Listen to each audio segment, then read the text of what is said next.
Hello, welcome to the ninth day of May for Makers, and today we'll be talking about inspiration.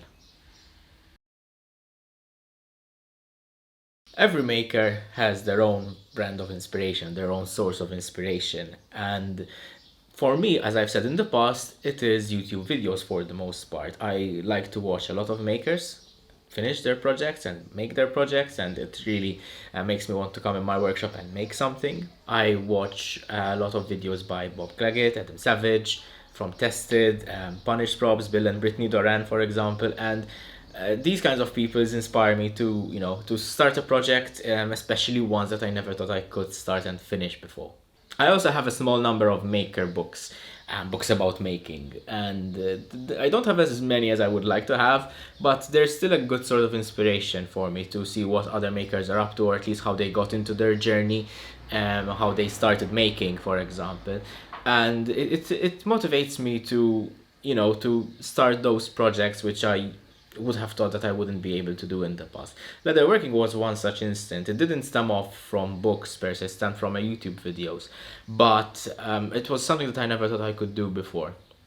So watching other makers, follow their own craft, you get to learn something and you get to be inspired by their style as well. Books and YouTube videos aren't the only source of inspiration for me. I play video games as well, for example World of Warcraft and The Witcher, and these two games in particular have been a bit of a source of inspiration when I came to design and make my Witcher costume for live action roleplay.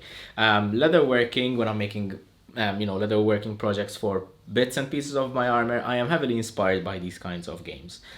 These kind of fantasy, fiction, obviously, kind of games. So if you're stuck trying to start on a project or trying to find out what kind of project you would like to do next, see what other makers are doing on YouTube, for example, or on other platforms, on their pages or their websites, and they can give you a little bit of a push in the right direction. If you want to start a leatherworking project, watch a leatherworker in action. It's quite amazing, and they can actually give you a very good idea of how to start a project or what kind of project to start.